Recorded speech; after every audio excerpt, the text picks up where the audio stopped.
They came at dawn. Above the Rockies, the sun had just begun to crest, bathing the sky in amber and violet. Commander Elias Ward stood on the upper balcony of NORAD's Colorado defense grid, coffee in hand, eyes fixed on the horizon. It was quiet, too quiet. The silence didn't last. It began with static. Then every communication channel, from civilian radio to deep-spectrum military bands, lit up with a single tone, a long, droning hum that vibrated in the bones, wrong in ways human ears weren't meant to process. Birds scattered. The air shimmered. A low rumble shook the earth. Then the sky cracked open. Ward's mug hit the concrete as he watched the impossible unfold.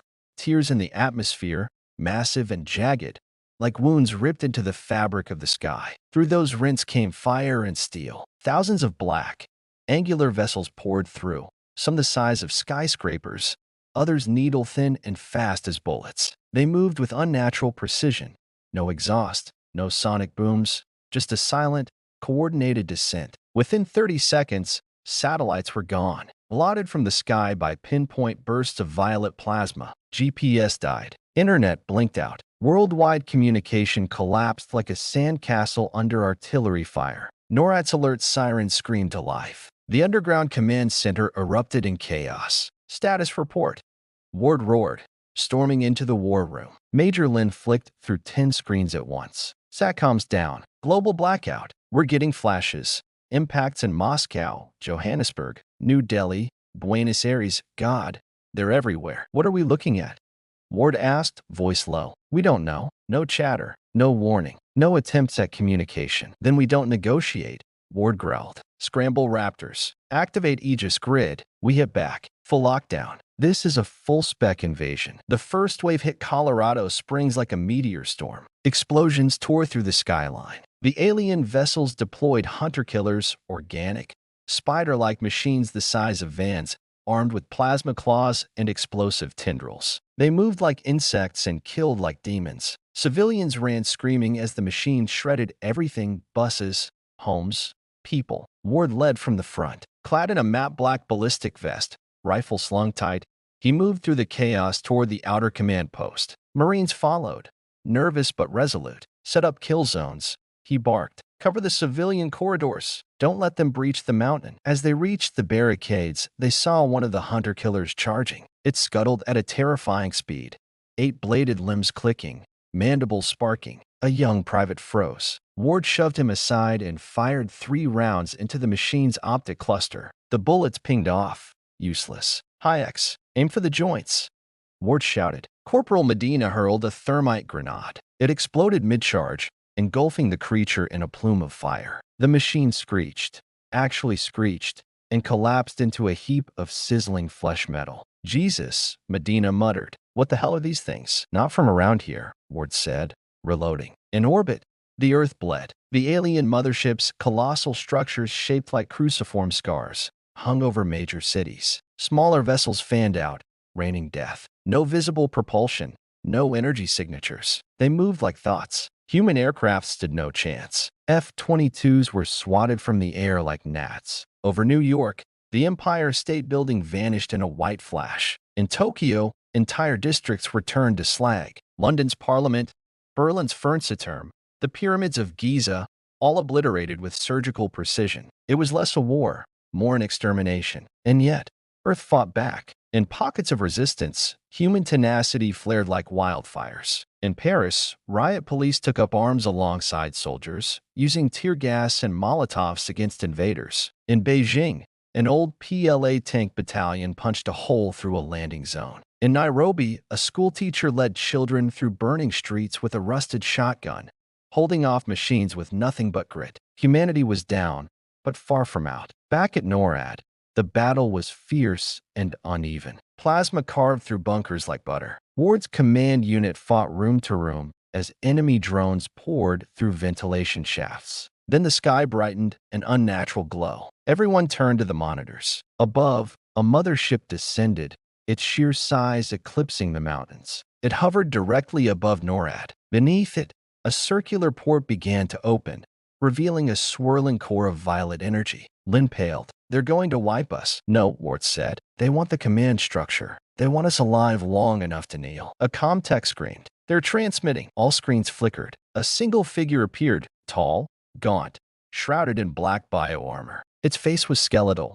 eyes like deep wells of anti-light. When it spoke, it wasn't in sound, it was inside their heads. You were warned. Your defiance was measured. Your extinction is permitted. The broadcast cut. Ward's jaw tightened. Fuck that. He turned to his team. Prepare the Thunder Lance. Lin blinked. That's a classified orbital cannon prototype. It's our only shot. Deep in the mountain's core, engineers worked frantically. The Thunder Lance, an untested rail gun built into the Rockies, hummed to life. Its capacitor banks surged, draining power from 5 states. The mountain itself trembled. The mothership responded. Hundreds of drones emerged, descending toward the cannon's location like a swarm of locusts. Ward led a suicide team up the shaft, 20 soldiers, half-armed with experimental weapons, all ready to die. They fought like demons. Drones burst through the access tunnels. Lasers carved men in half. Ward ripped a drone apart with a magnetic gauntlet, flinging it into another. Medina lost a leg and kept firing. A tech used his body to shield the capacitor as it charged. 10 seconds,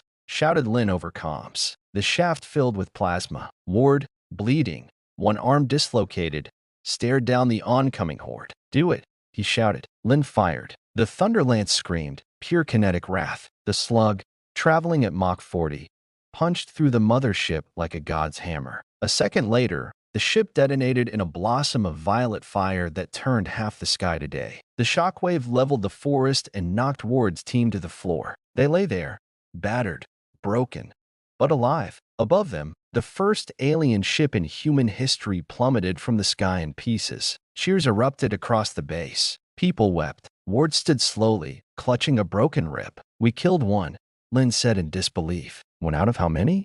Ward replied grimly. Far above, the rest of the alien armada shifted formation. They were just getting started.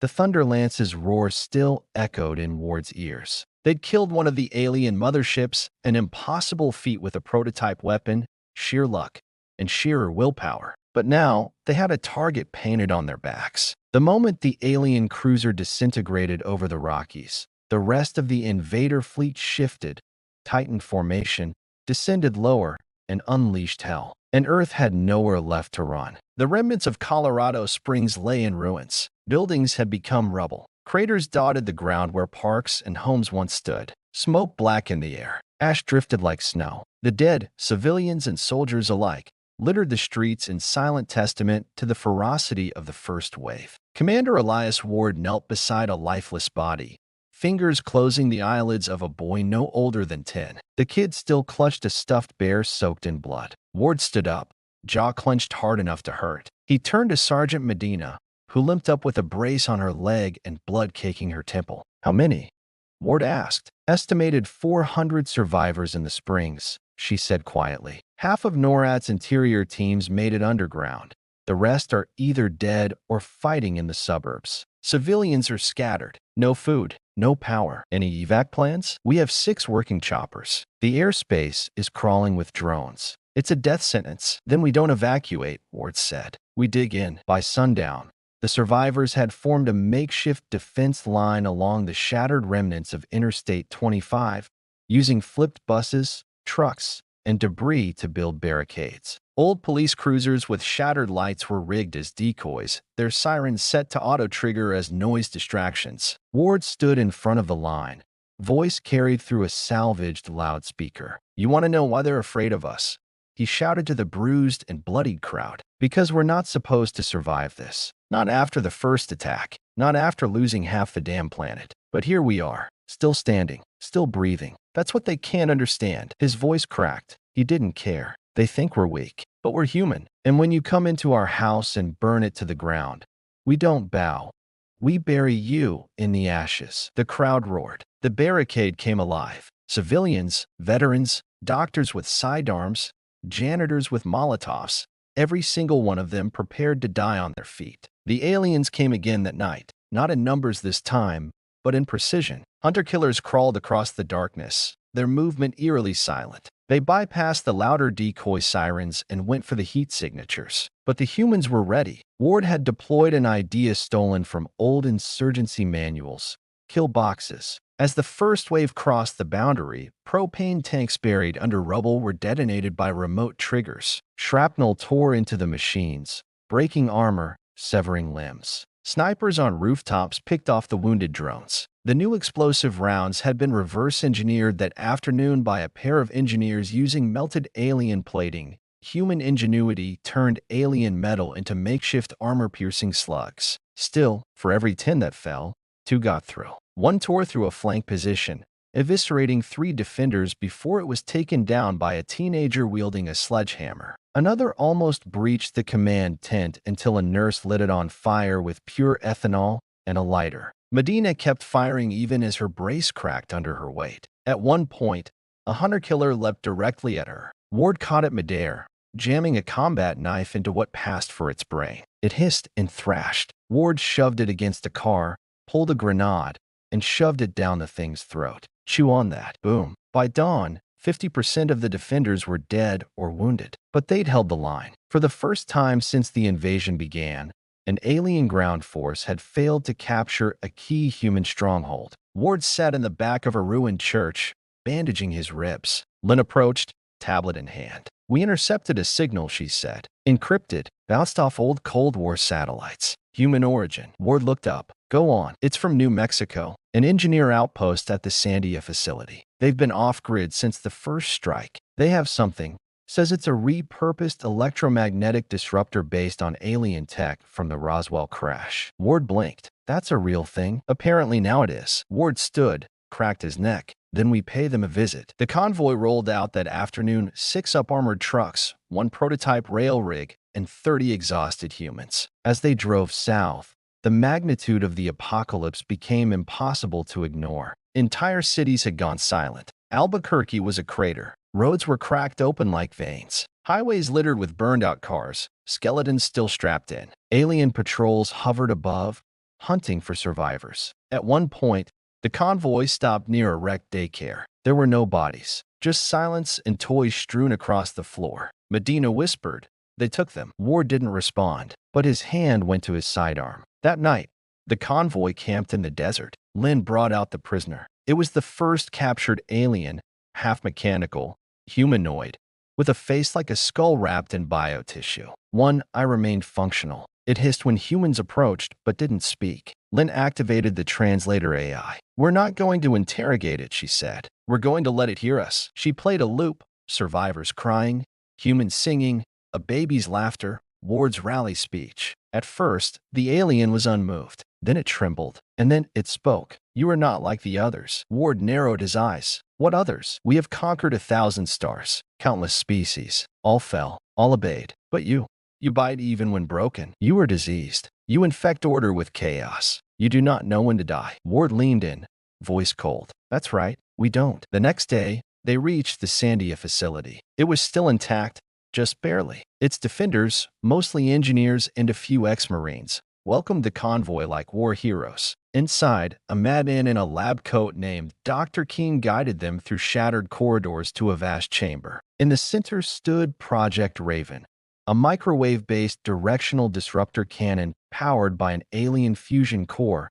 scavenged from a downed ship. The thing looked like it had been duct-taped together by lunatics. It hummed like a beehive, full of fury. King grinned. "Build it using parts we weren't supposed to have. She fries their comms, messes with their targeting. Range, 5 miles. Firing her once shorts out everything, including our power grid. But we think we can weaponize her." Ward smiled for the first time in days. "How soon?" 3 hours. "Then we use it tonight." That night, a new wave of enemies descended, this time on Sandia. Ward and his team fought from behind sandbags and half-melted walls. Lasers cut through steel. Ares drones dived from the sky. But the moment the first major cluster appeared, Raven fired. The air snapped. A pulse of shimmering light burst from the dish. Every alien machine within the blast radius spasmed. Sparks flew. Plating cracked. AI systems fried. The hunter-killers crashed into the ground, twitching, paralyzed. Ward and his soldiers stormed them, ending them with rifles, crowbars, bare hands. It was humanity's first true victory. They didn't just survive. They dominated. At sunrise, as the team buried the fallen, Lynn handed Ward a cracked data pad. A resistance network was forming across Europe, Asia, even pockets in Africa and Australia. Raven's blueprints were already being passed along through underground channels. The tide wasn't turning. It was rising. Ward looked to the west, where the skies still burned red. "Let them come," he said. "Let them bring everything they've got. We're not just going to survive this war." He picked up a rifle. "We're going to win it." 3 weeks after the first invasion, the Earth was still on fire. Whole nations had gone dark, governments wiped clean in hours. Communication remained fragmented. But one thing was clear: humanity refused to die quietly. Across the globe, cells of resistance, some military, most not, were fighting back. The alien invaders, later identified through intercepted telemetry as the Jatil Dominion, had underestimated their prey. They had come expecting submission. Instead, they had found Elias Ward. The launch was madness. The mission: destroy a key alien relay satellite orbiting Earth's thermosphere, one of 6 linked nodes transmitting strategic targeting data to the Jatil war fleet. If they took it out, they could blind part of the enemy's orbital defense network, disrupting their aerial coordination. The name of the mission: Iron Thorn, and it would be humanity's first defensive strike in space. Ward stood at the launch platform at the new Mojave Complex, a black site base resurrected from Cold War ruins. Its launch bay, built beneath an abandoned wind farm, housed Earth's last stealth-capable shuttle, Razor 6, designed for orbital recon, not combat, modified into a flying weapon. Ward's team was small, 5 people, the best humanity had left. Sergeant Medina, now battle-scarred and equipped with a prosthetic leg fashioned from repurposed drone alloy. Major Lin, intel and hacking expert, carrying a modified uplink device keyed to alien signals. Lieutenant Juno Quinn, a former Zerg engineer and EVA specialist who once patched hulls for Martian research labs. Dr. Keen, the mad scientist, packed into a suit 2 sizes too big with more grenades than good judgment. And Ward himself. Commander, Survivor, Hammer. The countdown began. Razor 6, you are green for launch. Copy, Ward replied, voice steady. Let's go blind the bastards. Launch plus 10 minutes. Altitude: 96 kilometers. The shuttle vibrated with strain as it broke through the last layers of atmosphere. Razor 6 was small, fast, and sleek, its hull refitted with radiation-shielded ceramic plates and stealth black polymers. The stars opened above them. Earth curved below like a blue flame. Ward floated inside the cabin, strapped in beside Medina and Keen. The silence of space unnerved most people. Ward found it calming. Relay satellite in visual range, Lin reported. Approximately 3,000 meters out. 1 Jatil interceptor in proximity. Small escort class. ETA? Ward asked. For minutes. They haven't spotted us yet. Keen grinned. Let's keep it that way. Approach phase. The relay was monstrous up close, roughly the size of a football field, shaped like a dark, rotating cloud ring. Pulsing lines of alien energy ran along its surface like veins. It emitted low-frequency pulses, gravitational ripples that even human instruments could feel. The enemy escort ship was a serpentine structure, bristling with spike-like turrets and glowing sensors. A Jatil drone ship, unmanned, but deadly. Juno, take us in on a low-axis arc, Ward ordered. Silent burn. Keep us under its sensor sweep. The Razor skimmed the lower horizon of the relay's orbit, its thrusters flickering gently like dying stars. The team readied for EVA, boarding the relay. The Razor latched to the relay with magnetic anchors. Ward and his team, armored in patched-together EVA suits with polarized visors and thruster packs, exited into the void. The silence of space was total. No engine roars, no battle cries, just the click of boots on alien alloy and the hum of power beneath their feet. They moved quickly along the relay's outer skin, magnetic boots securing their every step. Lin, Ward said, start the uplink. She knelt beside a venting port, cracked open a panel, and slotted in a fist-sized hacking device made from reverse-engineered Jatil chips. I'm in. Firewall's aggressive. This is no standard network. It's biological. Keen looked up. Say again. It's thinking. Ward's eyes narrowed. Then fry it. Lin grinned. With pleasure. The interceptor reacts. As the relay's internal systems detected the breach, a wave of defense protocols kicked in. The escort ship shifted. Its sensors pinged red. It's moving, Juno shouted. Inbound vector, 2 minutes to intercept. Ward barked. Set charges on the central ring. We blow it before that thing can react. Keen moved like a lunatic, slapping magnetic mines along glowing power conduits. Medina covered him, firing a tethered rail gun at a swarm of defense drones that erupted from the relay's underbelly. The first drone slammed into Ward. He spun through the void, kicking off the satellite and blasting it point blank with a cry around. Ice shattered across its body. Juno was hit by a second, its claws slicing through her outer arm. Blood globules floated around her, crimson spheres in zero-G. Medina! Ward shouted. I got her.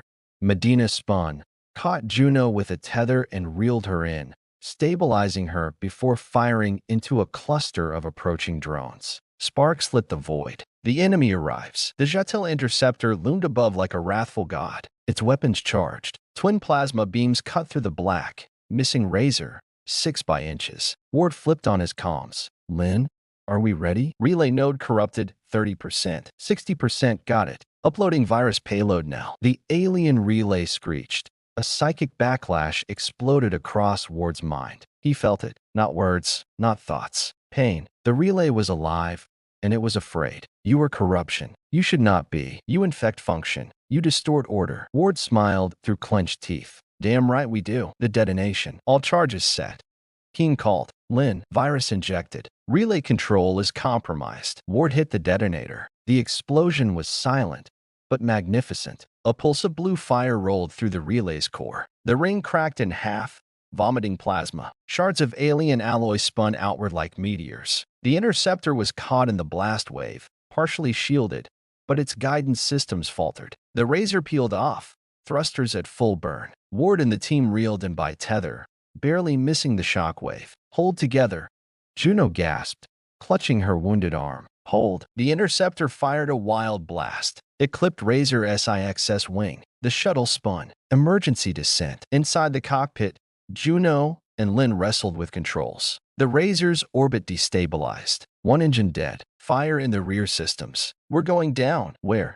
Ward barked. Trajectories. Random. Somewhere over the Pacific Northwest. Ward strapped in, gritting his teeth. Then aimed for something soft. The Razor hit atmosphere like a comet, flames blooming across the viewport. G-forces slammed into the crew. Keen was knocked unconscious. Lynn threw up in her helmet. They descended fast, trailing fire. At the last second, Juno reactivated emergency reverse thrusters. The shuttle hit a forest canopy and skidded. Trees exploded around them, metal screeching. And then, silence. Smoke drifted up from the wreck. Ward kicked open the side hatch, coughing on the smoke. Medina limped out beside him, half her suit on fire. They were alive. The aftermath. The relay was destroyed, and with it, a massive hole had been torn in the Jatil command net. Reports filtered in within hours. Fewer orbital bombardments. Slower response times. Human forces exploiting the gap. In Norway, resistance fighters took out an enemy landing ship.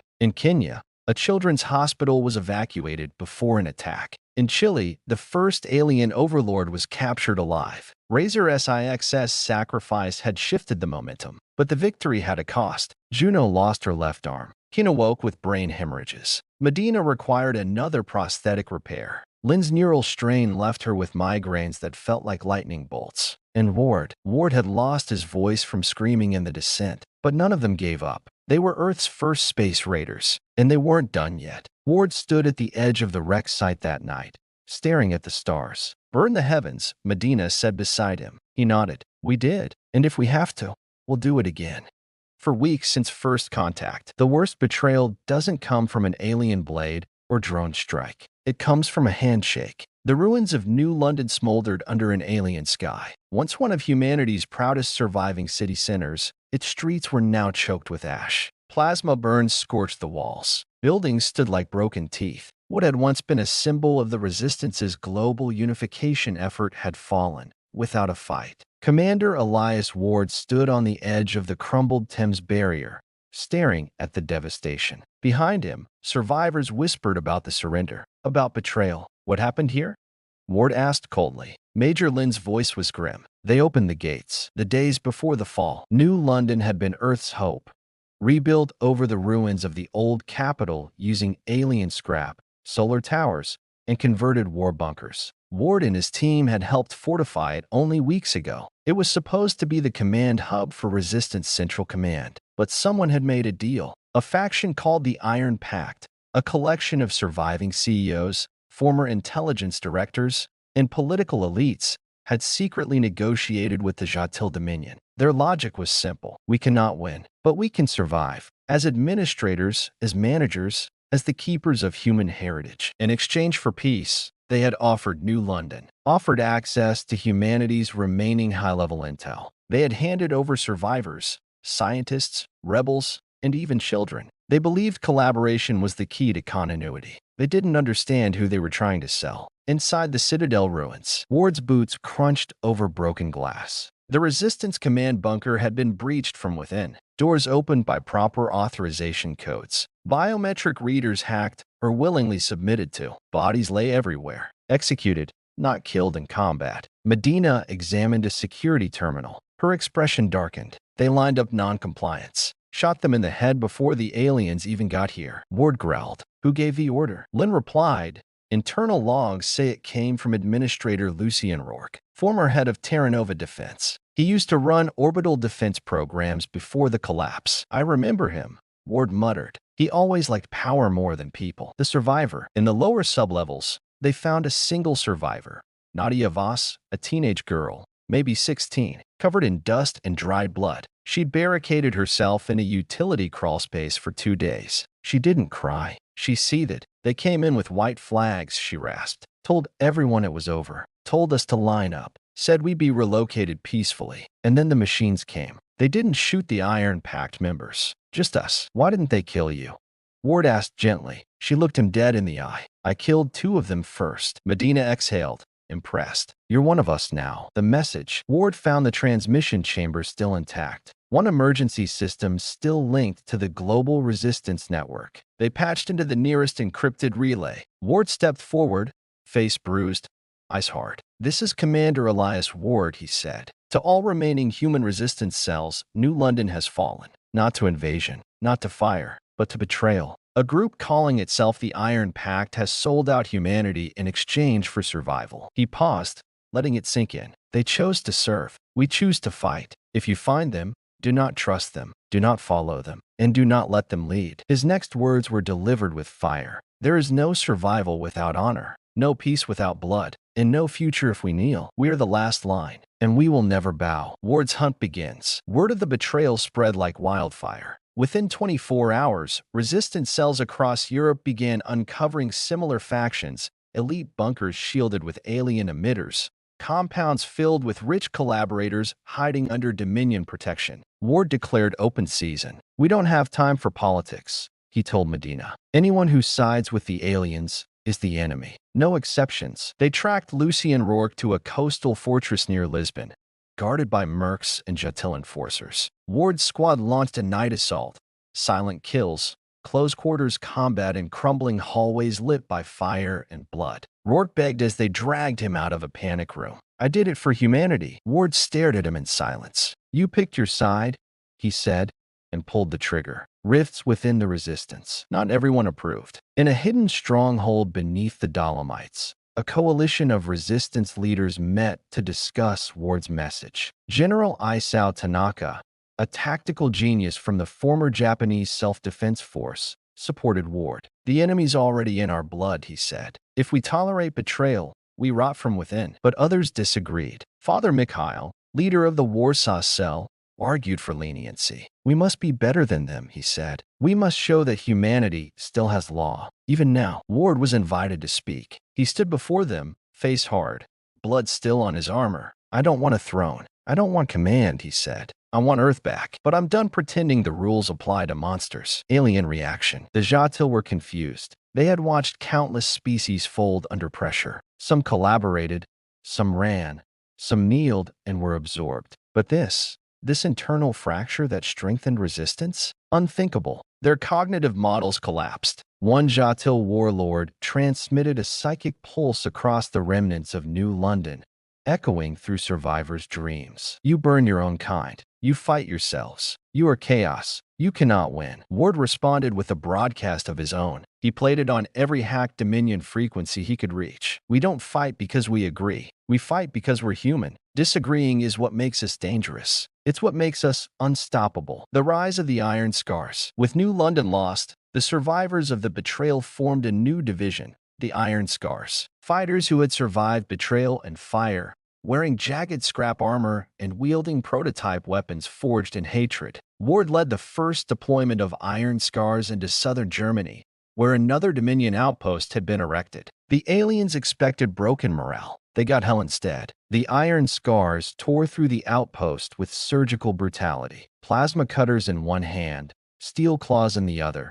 They used shock tactics that left Dominion patrols paralyzed. The last shuttle commander tried to flee in a dropship. Ward's railgun ripped it from the sky. Medina's fury. Later that night, Medina sat cleaning her blade in a ruined chapel. Ward joined her. She didn't look up. You think we're becoming like them? Ward was silent for a long time. No, he said eventually. They fight to conquer. We fight to remember. To remember what? He looked around at the cracked stained glass, the shattered altar. Who we were. A turning point. The resistance wasn't unified. Not yet. But it was awakening. Ward's Purge of the Iron Pact lit a fire in the shattered heart of Earth. New cells pledged allegiance. Fractured networks reconnected. Dozens of key scientists, freed from packed prisons, joined Project Ember, a secret initiative to strike directly at the Dominion's queen brain. But something else had happened too. The Jatil had made their first mistake.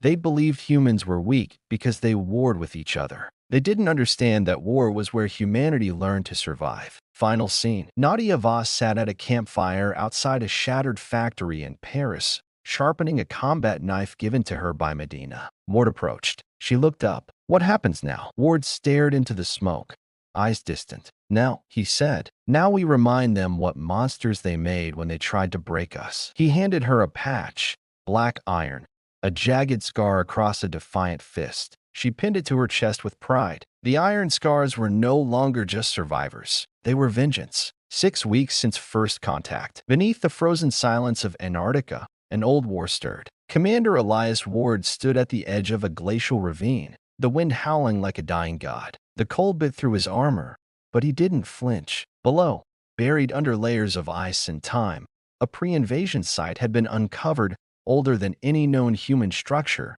predating even recorded civilization. Project Ember's last transmission had come from this frozen tomb. Then it went dark. Ward's boots crunched snow as he approached the old drilling platform, half buried under shifting ice. Medina followed, her new arm whirring softly, eyes scanning the white horizon. You believe this place holds answers? She asked. I believe someone tried to bury something they didn't want us to find, Ward replied. And the Jatil want it now. The Black Vault. The team descended into a crevasse lined with ancient scaffolding and half-melted alloy. Inside, the remnants of a secret lab sat dormant. Logos on the walls read, Project Ithaca, classified to the highest levels of pre-collapse Earth governments. Power flickered. Ancient consoles hummed to life as Lynn linked her uplink node. Snow-dusted cracked monitors. This place was built over something, Lynn muttered. Not by us. Something older. Ward nodded. This isn't a lab. It's a prison. Keen activated a hologram projector, flickering in the cold air. A scientist's log, timestamp 2079. Whatever it is, it predates humanity by millions of years. Tech embedded in the ice itself, but it reacts to human presence. It woke up when we tried to map it. We lost 10 men. We're sealing it now. It's not dead, the Jatil wanted. Minutes later, the attack began. A Jatil extraction force descended on the site.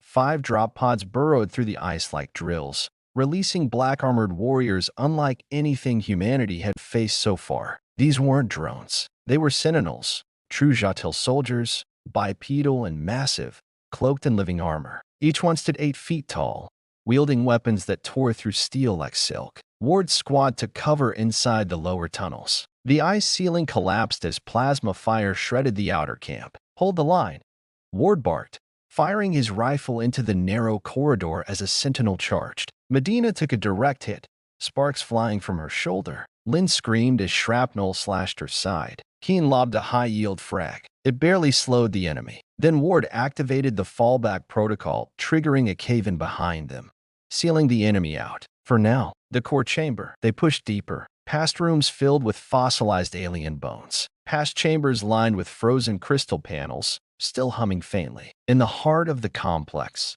beneath 7 layers of reinforced bulkheads, they found it. A sphere, 10 meters wide, pulsing with dim violet light. Not mechanical, not alive, something in between. Nadia Voss stood before it, transfixed. It's singing. Ward couldn't hear anything, but she could. The frequencies were psychic. Subsonic pulses felt more in the soul than the body. Lynn checked her readings and paled. It's a proto-intelligence, she said. Stored memory. No interface. No machine code. Just thought. What's it thinking?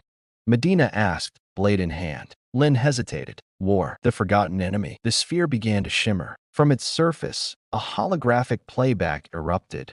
Not images, but experiences. The team staggered back as ancient memories poured into them. They saw a different Earth, one before mankind. Before continents took their current form, alien species fought in the skies, bioships, energy lances, sentient machines. And then the Jatil came. They did not conquer. They consumed, planet after planet, civilization after civilization, until one race stood in their way. Unnamed, forgotten, builders of the sphere. They didn't win, but they didn't lose either. They created the core, a living archive, a weapon of memory, and they buried it on Earth, shielding it with psychic frequency to keep it hidden until the day another species, us, was ready. A final hope. The choice. The core flared, and the choice appeared. One bearer, one mind, one champion. Ward stepped forward, but the core rejected him. It turned instead to Nadia. She fell to her knees, screaming as the light surged into her. Her body convulsed. The core melted into her skin like liquid lightning.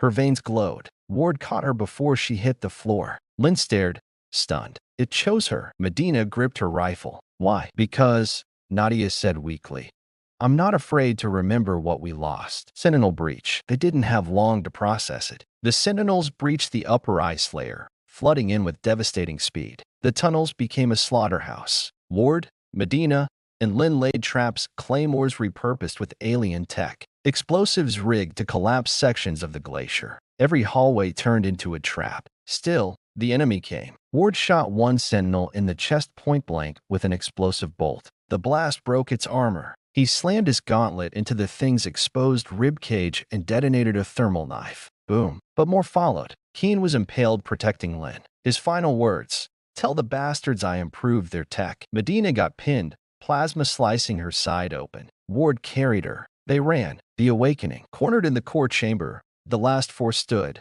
Ward, Medina, Lynn, and Nadia. The Sentinels approached. Nadia stood. Her eyes were glowing. And then, she spoke in a voice not her own. You think you're the end, but we are the first. The air cracked. A psychic pulse erupted from her body, blasting outward like a storm. The Sentinels froze, then began screaming. Their minds flooded with visions of the ancient war, with memories of species they'd wiped out. One by one, their armor shattered. Some exploded. Others ran. The last one fell to its knees before Nadia, and she said, remember what you did. Now remember what's coming. She raised her hand and crushed its mind with a thought. Aftermath. The facility collapsed. The survivors barely escaped aboard a hidden suborbital craft found in the ruins, designed by the lost builders and left behind like an escape hatch through time. As they ascended, Nadia passed out in Ward's arms. She's not human anymore, Lynn whispered. Ward looked down at the girl who had survived the slaughter of New London, who had walked through fire and ice and now carried the memory of a species older than Earth itself. No, Ward agreed. She's more. Back on the surface, the sky was dark as they emerged onto the ice shelf,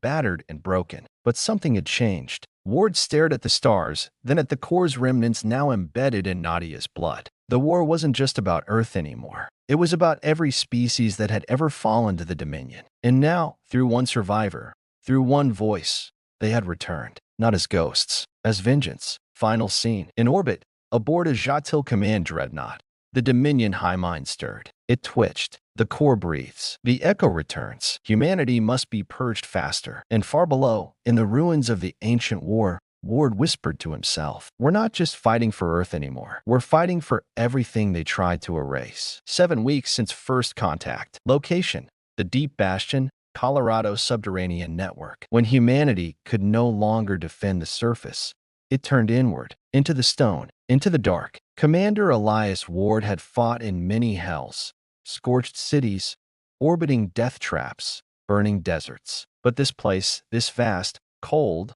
lightless underground fortress, The deep bastion was different. It wasn't hell. It was humanity's last breath held in stone. The bastion's heart. Beneath the shattered remnants of the Rockies, humanity had carved out the deep bastion, a sprawling subterranean shelter originally built to survive nuclear winter, expanded during the collapse into a last-stand stronghold. Ward walked the long, dim corridors, passing civilians huddled near heat coils and converted ventilation shafts. The walls were reinforced with repurposed steel, welded together by desperate engineers. Kids played with scrap drones reprogrammed as toys. Grown men and women trained with salvaged rifles and spears made from busted drone legs. It wasn't home, but it was ours. Medina limped beside him, half her side still bandaged from the Antarctic battle. Nadia followed, silent, the faint glow in her veins pulsing beneath her skin. She hadn't spoken since the Corps bonded with her. She sleep?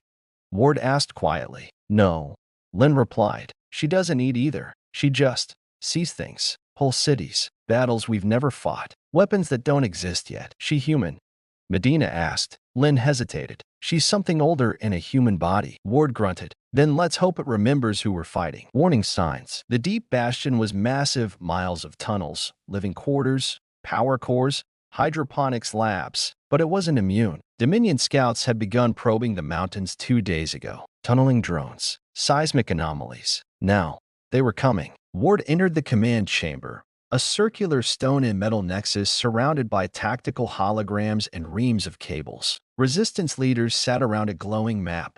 General Tanaka, Father Mikhail, Colonel Lawrence, and a dozen others. We've confirmed it, Tanaka said grimly. Dominion tunneling fleet en route. ETA, less than 12 hours. They're not just digging down. They're trying to collapse the bastion from underneath. They know we're hiding our last major civilian population, Lynn added. This isn't a raid. This is a purge. And above ground's already swarming with ships, Medina said. No air evac. No orbital support. No reinforcements. Then we stand, Ward said. The underground war begins. By nightfall, the first breach alarms blared. Tremors shook the walls. Rock dust rained from ceilings. Defense units rushed to lower corridors, where seismic drillers had punctured reinforced sections. The Dominion didn't send soldiers. They sent the drudges. Biomechanical nightmares, quadruped diggers covered in armor and plasma flesh, drilling limbs snapping through steel like paper. They came in hordes, chewing through walls, flooding corridors with screeches and glowing maws. Ward led the first countercharge himself. The tunnels became a slaughterhouse. Flashlights pierced smoke and blood. Shotguns thundered. EMP grenades shorted half the bastion's power, but stopped the drudges. Combat engineers lit makeshift flame turrets, bathing the enemy in fire. Ward kicked down a hatch just as a drudge tried to impale a wounded medic. He unloaded his entire mag into its face, then shoved a crowbar into its fuel sack. Boom. Medina and Nadia fought side by side. Medina's blade arced, slicing through joint hinges. Nadia's eyes lit up, and the drudges recoiled before her, their hive minds screaming in confusion. They remember her, Lynn whispered. She's the core now, and they fear it. People weren't just fighting. They were defying extinction. Child of the core, it hissed in her mind. You should not exist. I do, she said aloud. And then she screamed, a sound that was memory and pain given voice. The tunnel shook. The Reaper staggered. Ward, bleeding, seized the moment. He charged it and drove a thermal lance into its spine. The thing convulsed and died. Collapse or escape. After 6 hours, the resistance had a choice. Fall back and die, or seal the bastion from within, trapping hundreds to save thousands. Tanaka made the call. We hold sub-alpha. Everything else gets sealed. The resistance began the retreat. Nadia, drained, was carried by Lynn. Ward limped beside Medina, both bleeding, both broken. They passed walls with children's drawings, tunnels painted with maps and poems, families who had turned caverns into homes. And now, they were burning. Before leaving, Ward placed a charge at the main junction. He looked at what had been humanity's last sanctuary, then detonated it. The last wall. They fell back to Sub-Alpha, an armored chamber beneath the geothermal chamber. The last stand zone. 10-foot-thick doors. 15 soldiers. 3 wounded medics. 1 girl with the past of a dead civilization burning in her blood. Ward stood before the entrance. He looked at every face, bloody, exhausted, grieving, and he said, they think we're cornered, but they don't understand. When humans are cornered, we bite. When they take everything from us, They leave behind the one thing they fear most, nothing. And that's when we become monsters. The doors opened. The Dominion surged in. The counterstrike. The battle was chaos. No tactics. No ranks. Just rage. Medina used her prosthetic arm as a bludgeon. Lynn hacked enemy drones mid-flight and crashed them into each other. Nadia, semi-conscious, whispered in ancient tongues, shorting every enemy AI in proximity. Ward fought like a dying lion. No finesse, just will. Then he fell. A reaper drove its blade into his chest. He screamed and smiled. I'm still standing. Medina tackled the reaper, and Nadia rose one last time, eyes blazing like a star. You should not have come here. Her voice ruptured the reaper's armor. It imploded. Nadia collapsed. Ward caught her. Behind him, the last of the enemy fled, terrified. Aftermath. The deep bastion was gone, but the resistance survived. More importantly, the Dominion retreated. First time since the war began. No reinforcements. No follow-up. They'd expected a slaughter. They got help. Ward, barely breathing, sat in a medbay days later, chest wrapped in steel mesh. Lynn updated him. We've intercepted communications. They're recalibrating. The psychic feedback from Nadia, what she is, it's interfering with their command protocols. Meaning, we're not just resisting. She smiled. We're winning. Final scene. Ward limped to the edge of a new staging base, overlooking a canyon in Utah. He stared into the sunrise. Behind him, new recruits trained, families rebuilt. Engineers designed war machines built from Dominion wreckage. And at the heart of it all, Nadia, awake, eyes glowing softly, whispering to ghosts from before time. Ward said quietly, they thought they buried us. They didn't know we were seeds. 9 weeks since first contact. Location: Lunar Operations Platform Aegis, Moon Orbit. The Earth burned, so humanity set its sights on the sky. The first lunar offensive. Commander Elias Ward hadn't set foot on the moon since before the collapse. Back then, it had been an observatory, science, exploration, cooperation. Now, it was a war forge. Aegis platform, rebuilt in secret by rogue engineers and resistance defectors from the abandoned Earth-Mars Initiative, was now the staging ground for Operation Wrath, the first interstellar counterattack humanity would launch against the Jatil Dominion. Ward stepped through the airlock of Aegis' main hangar, his boots clanking on metal, helmet under one arm. Behind him, General Isao Tanaka and Nadia Voss followed in silence. Remind me again, Ward said, voice gravel rough. Why we're trusting a base built by engineers who thought putting ion engines on a railgun was a good idea? Tanaka didn't flinch, because the ones who didn't try crazy things are all dead. The mission: hit the Forge world. Intel retrieved from destroyed Jatil command nodes, burned into Nadia's mind during the Antarctic battle, revealed a critical target: a Forge world named Kelrashver, orbiting a black star beyond Saturn's reach. It was one of the Dominion's key facilities, a semi-organic moon where machines were grown rather than built. Destroying it wouldn't end the war, but it would send a message. Humanity wasn't just fighting back.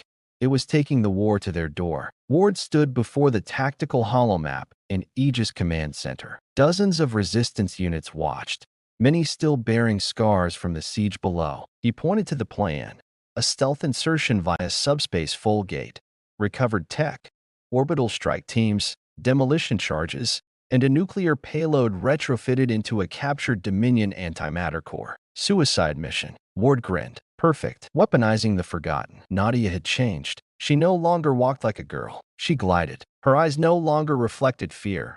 They shimmered with ghost light, ancient memories playing like shadow theater behind her pupils. In a sealed chamber beneath Aegis, she stood before a newly forged weapon, the Echo Lance, a hybrid staff crafted from Earth steel, alien biotech, and fragments of the core itself. Its tip hummed in rhythm with her pulse. This is wrong, Lynn whispered, watching from a viewport. She volunteered, Tanaka said. She's a child. She's more than that now. Inside the chamber, Nadia turned. Her voice echoed through steel. I remember when the Jatil destroyed the Cernai, the Thress, the Malkari. I remember their last songs, their final screams. And now they remember me. Departure. Ward, Medina, Nadia, and a squad of Earth's deadliest resistance fighters, each one bearing the title Iron Scar, boarded the Krakatoa, a retrofitted stealth destroyer fused with Dominion alloys and Cold War human design. Its engine screamed like thunder. They launched under lunar shadow,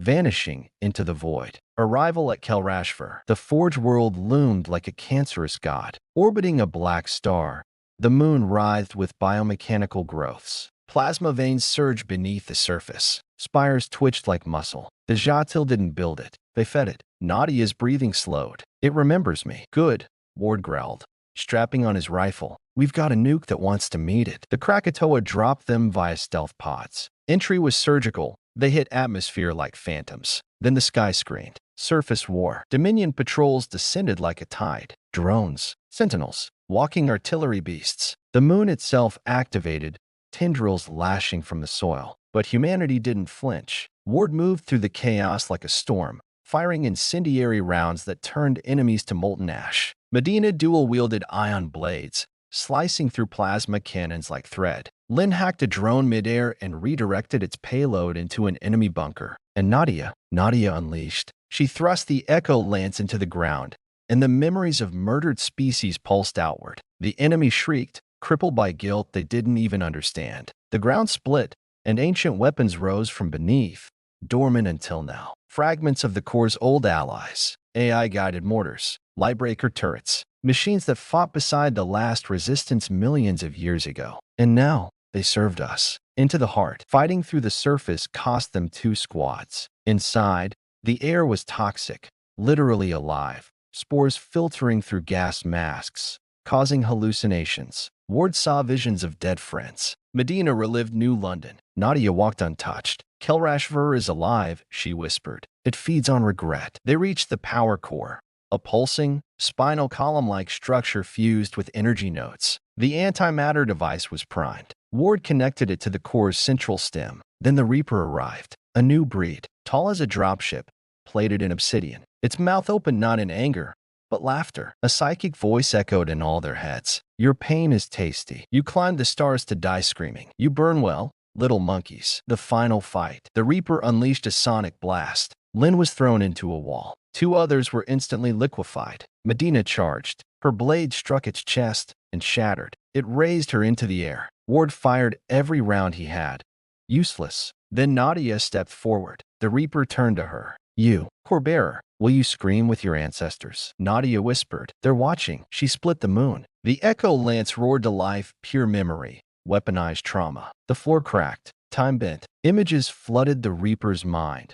1 billion dying screams, final stands, burned homes, dead gods. The Reaper wept. Then Nadia drove the lance through its skull. It imploded. Escape and detonation. The team ran. Ward, carrying Lin. Medina half-limping. Nadia glowing brighter than the moon's core. The nuke ticked down. They barely reached the Krakatoa in time. As they broke orbit, the Forge world began to shudder. Then the screen lit up. A blossom of fire and memory. Kelrashver was gone. Aftermath. The Resistance watched from hidden satellites. The Dominion screamed across their networks. One of their sacred moons, erased. And by a species they called primitive. Nadia collapsed. Ward carried her to the medical bay, heart pounding. She saved us again, Lin whispered. Ward looked at the stars. No, he said. She led us. Final scene. On a far Dominion world, the high mind stirred. Humanity burns with forbidden flame. The core was not supposed to choose them. Accelerate the extinction. Bring the Hive fleet. Back on the moon, Ward stood atop the Aegis Tower, overlooking Earth. We just made them angry. He smirked. Good. 10 weeks since first contact. Location. Earth orbit. Global defense grid. Recommissioned. This is not an invasion. This is extinction. Commander Elias Ward. Emergency broadcast. 9:03 Greenwich Mean Time. The sky breaks. At first, it was just a flicker. An anomaly in the thermosphere. A new gravity shadow appearing over the Pacific. A few scrambled sensor alerts that screamed impossible. Then the sky began to boil. The Hive fleet of the Jatil, millions of vessels, from planet devourer arcs to living assault hives the size of mountains, descended on Earth like a second moon. Ward watched from the orbital defense ring above the Atlantic. His fists clenched as screens lit with red. All global defense stations online, Lin reported. Auto-targeting engaged. Railguns primed. Fire, Ward said. Earth's guns roared. The orbital platforms lit up like the wrath of gods. Hypervelocity slugs tore through the void, vaporizing the first wave of Jatil drones. But it wasn't enough. More kept coming. First strike, Pacific Front. 3 Jatil Hive arcs struck Earth's surface within the first hour, one in the Pacific Ocean, another in the African Rift, the last in the Siberian wildlands. The Pacific arc slammed into the sea like a comet, vaporizing water in a 1,000-kilometer radius. The shockwave alone killed tens of thousands. From its ribs unfolded millions of bioconstructs, flying leeches, storming beasts, sentient plasma storms. The city of Auckland lasted 11 minutes, but humans didn't flee. They counterattacked. In Australia, a coalition of resistance cells known as the Iron Circle fired up the last Continental Rail Lance, a mile-long magnetic cannon buried beneath the outback. The projectile ripped through the arc's flank. Explosions followed. So did cheers. Then came the second arc. Earth responds. Commander Ward rallied what was left of Earth's fleet. 20 resistance ships, most of them patched together from pre-collapse hulls, Dominion salvage, and raw desperation. Medina stood beside him on the iron howl, helmet tucked beneath her arm. "Can we hold?" she asked. Ward smiled grimly. "No." She raised an eyebrow. "Then why fight?" "Because they need to earn our extinction." The High Fleet strength. The High Fleet moved with terrifying precision. Each ship was alive, a beast of war bred over eons. They grew weapons from their own hulls, evolved countermeasures mid-battle, adapted to every known tactic. But they didn't know humans. Not really. Ward's fleet attacked at point-blank range, inside the reaction zone of the enemy's own weapons. The Ironhowl rammed a Hive corvette, boarding parties storming its insides with flamethrowers and chemical bombs. One pilot, callsign Whiskey Vulture, rode a stolen Dominion interceptor directly into a Hive drone cluster, detonating the antimatter core. Her last words: "Tell the bastards Earth says hi." Operation Firehook. Meanwhile, on the ground, Operation Firehook launched across 5 continents. Civilians were evacuated through old tunnels, dropships, and hidden underground transports. Entire cities were abandoned, not in retreat, but to turn them into traps. Las Vegas, Seoul, Warsaw, Nairobi, all laced with thousands of tons of explosives. Ward's order was brutal. If they take it, they bleed for it. When the Hive pressed into Vegas, believing it abandoned, the entire city detonated, taking a full third of their Pacific swarm with it. The world shuddered. But Earth had spoken. Nadia's awakening. Deep inside the Cradle Vault, a resistance outpost hidden beneath the Himalayas, Nadia Voss awoke, glowing like a newborn sun. Her eyes burned with raw knowledge. Memories not her own danced behind her pupils. Ancient wars, alien rebellions, whole civilizations torn apart. Lynn stood nearby, scanning her vitals. She's stabilizing, but her brainwaves are fractal, beyond mapping. "She's ready," Tanaka said quietly. "For what?"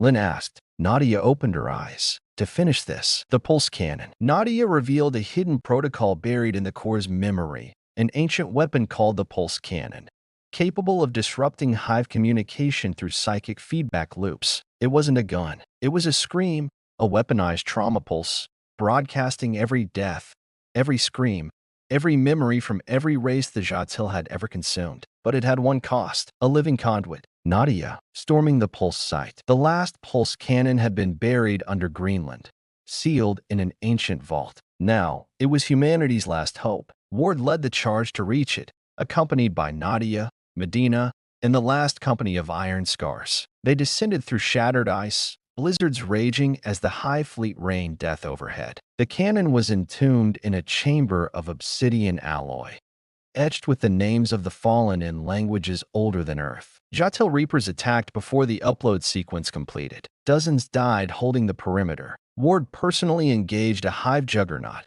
3 stories tall, armored in psionic plating. His armor was shredded, his arm broken, but he planted a magnetic mine on the thing's throat. The explosion ripped it apart. He didn't stop. The broadcast. Nadia entered the chamber, walking barefoot across frozen metal. The cannon, massive, organic, a cathedral of agony, responded to her presence. "Are you afraid?"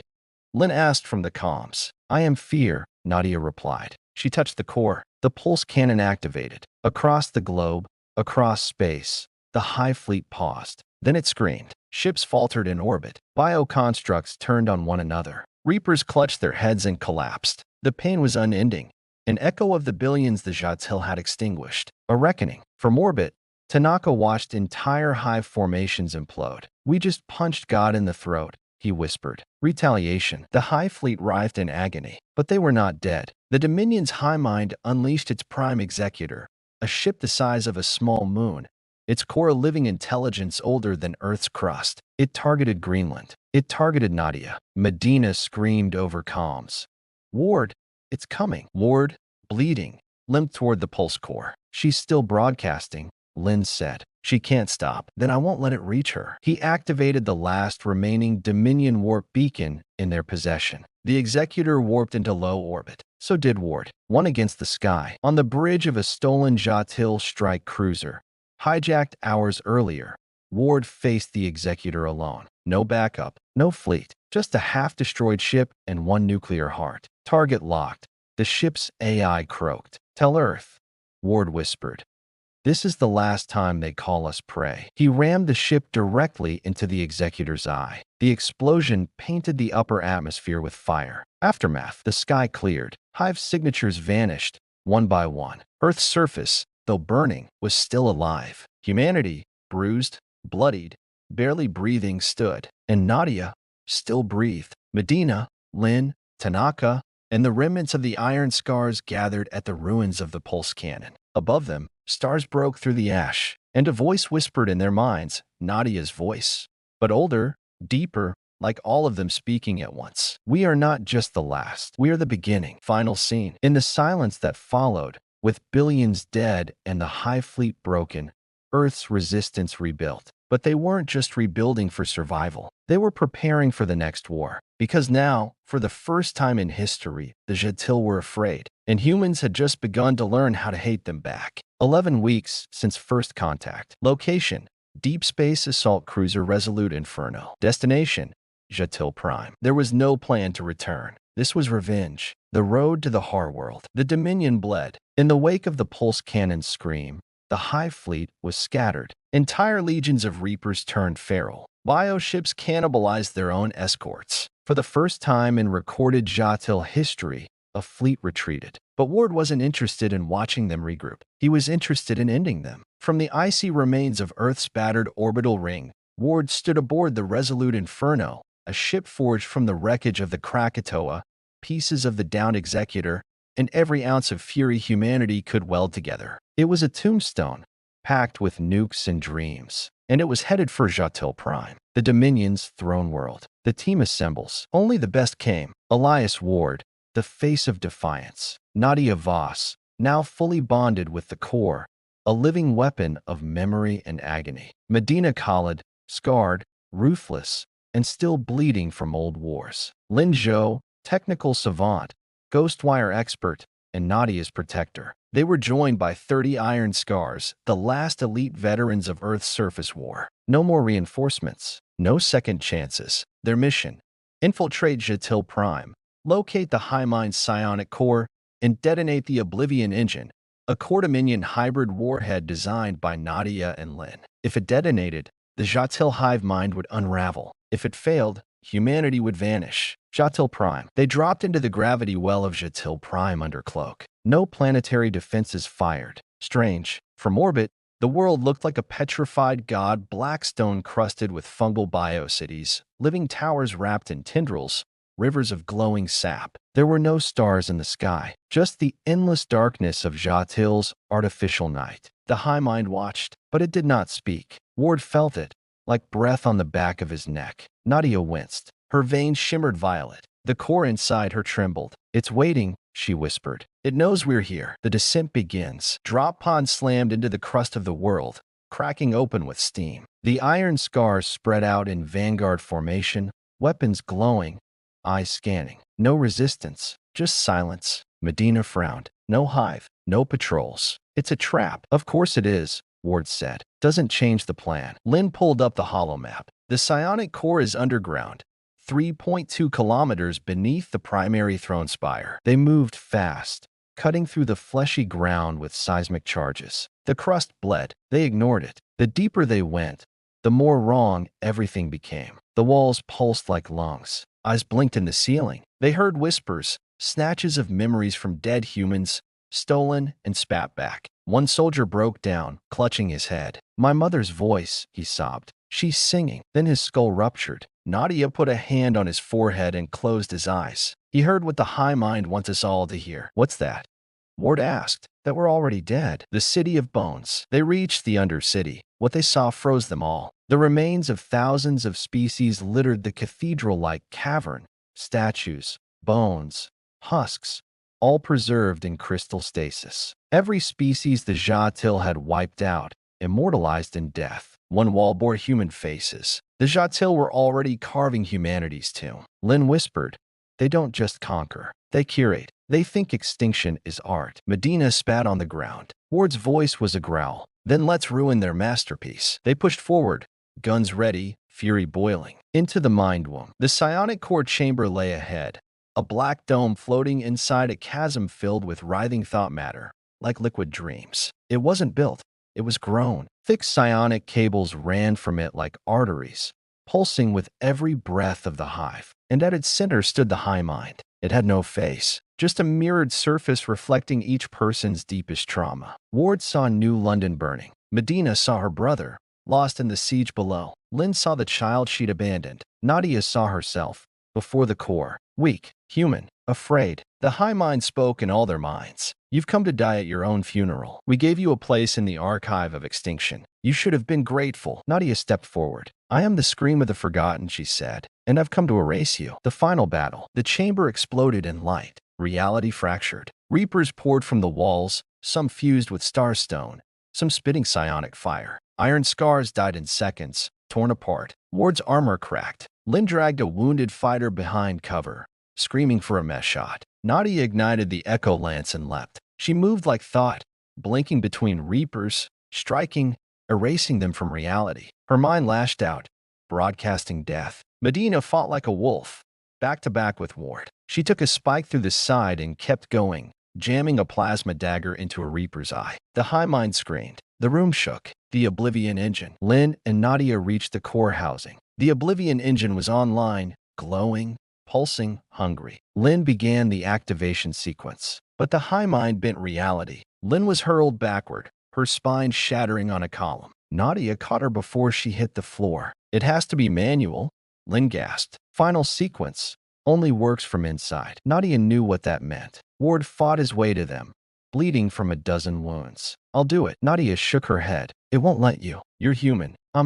Not just that anymore." Ward looked into her eyes and saw not just the girl from London, but the final voice of 1,000 lost species. She smiled. "I carry their pain. Let me use it. Goodbye." Nadia stepped into the core. The High Mind shrieked, tendrils flailing, but she pressed forward. Inside, the mind of the enemy raged. She felt it all. Billions of voices, screaming, sobbing, howling with hunger and triumph and pride. She silenced them. With the voice of every species they'd ever killed, she whispered, "You are not a god. You are only alone." Then she pressed her hand to the final seal. The unraveling. The Oblivion engine activated. A scream unlike any heard in the universe tore through space. Jatil Prime shuddered. The High Mind collapsed. In orbit, every Jatil vessel froze. Lights flickered. Systems died. Reapers screamed in madness. Ships spiraled out of control. The entire Dominion network unraveled. Back on Earth, resistance bases picked up a single message. ZCHTL command offline. Central Mind destroyed. Dominion collapse in progress. Extraction. Ward dragged Lin to the evac pod. Medina, bleeding, coughing, covered their escape. As the Resolute Inferno rocketed into orbit, Jatil Prime began to die. The world cracked. Light poured from its veins. Its own mind had betrayed it. Epilogue. Back on Earth, the skies were still. Resistance networks reconnected. Survivors emerged. Children saw sunlight again. And on the edge of the solar system, the stars whispered of a world that had defied a god and won. In a garden carved into the stone of the Deep Bastion ruins, a new statue stood, a girl with glowing eyes, holding a lance made of memory. Beneath it, a single line. "We remember." The dawn after the storm. The stars still burned cold above the battered earth, but down below, something new stirred. The skies were no longer filled with Dominion warships. No more hive fleets blackening the sun. Instead, the world was scarred. Yes, the scars were deep and raw, but alive. Survivors stepped from shattered bunkers, from underground tunnels and deep forest hideouts. They looked up. They remembered. The air tasted like freedom, but at what cost? The cost of survival. Commander Elias Ward stood on the ridge overlooking the ruins of what had been Chicago, once a shining metropolis, now a skeletal graveyard of twisted steel and broken glass. The wind tore at his jacket. He touched the old dog tags around his neck, worn smooth by sweat and blood. His eyes were hollow but burning. Behind him, Medina Khalid and Linjo were organizing relief convoys, their faces grim but resolute. And Nadia Voss, the girl who had carried the core, who had become the living weapon that shattered the Dominion's high mind, stood a few feet away, silent and distant. The war was over, but the fight for humanity's future was just beginning. Rebuilding the world. Earth's governments had collapsed. Cities were nothing more than battlegrounds and memories. So humanity began anew, not with grand proclamations, but with sweat, grit, and determination. Every survivor was a builder, every child a seed. Medina directed teams clearing debris. Lynn restored power grids with salvaged Dominion tech, and Ward led efforts to unite scattered resistance groups into a new coalition. They named it simply the Human Alliance. A world changed. The planet was irrevocably changed. Climate patterns shifted wildly. Coastlines had receded, swallowed by rising seas. Vast tracts of land lay irradiated or toxic. Yet, amidst the ruin, life clawed back. Forests grew over ruined highways. New animal species adapted to the changed environment. The scars of war were a constant reminder, but so was the resilience. The legacy of the core. Nadia felt the core pulse within her, a reminder of all that had been lost and all that remained. The weight was crushing, but she knew her role had changed. No longer a weapon, she was now a beacon. People looked to her not only for hope, but for leadership. At a gathering in the rebuilt city of New Phoenix, Nadia addressed thousands of survivors. We are more than what the Dominion feared. We are more than bones and steel. We carry the fire of every lost star, every forgotten voice. We are the story that will not be erased. Tears flowed. Voices rose in unison. Humanity's heart beat stronger than ever. The threat lingers, but the war was not truly over. Intel from deep space listening posts revealed scattered Dominion remnants still lurking in the void. The High Fleet might be broken, but it was not destroyed. There would be reprisals, more battles, more blood. Yet humanity would meet them head-on, because they could not afford to forget. Ward's last mission. Despite his age and injuries, Ward was not done. He accepted command of the Sentinel Fleet, humanity's first permanent off-world defense force. His first mission: lead a strike team to locate and neutralize remaining Dominion strongholds beyond the solar system. He stood on the bridge of the Sentinel's Edge, a flagship born of both human and Dominion technology. Beside him, Medina checked systems, Lynn monitored communications, and Nadia prepared mentally for the unknown. Ward took a deep breath. We fight because we must. We survive because we will.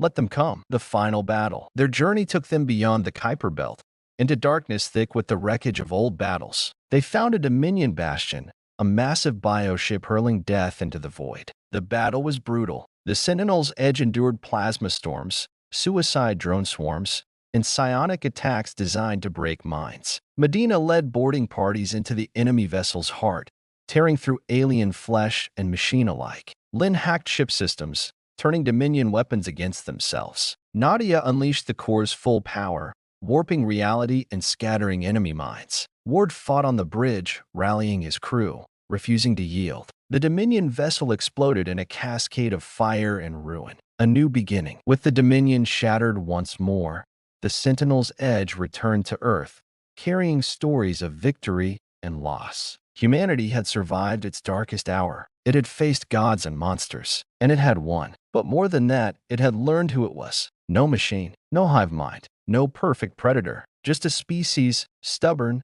fierce, relentless. A species that would never be broken. Closing scene. Back on Earth, children played among the ruins. A statue stood tall in New Phoenix's central square, a woman with glowing eyes holding a lance made of memory. Beneath it, the inscription read, _We fought, we bled, we remembered, we are humanity, and we endure.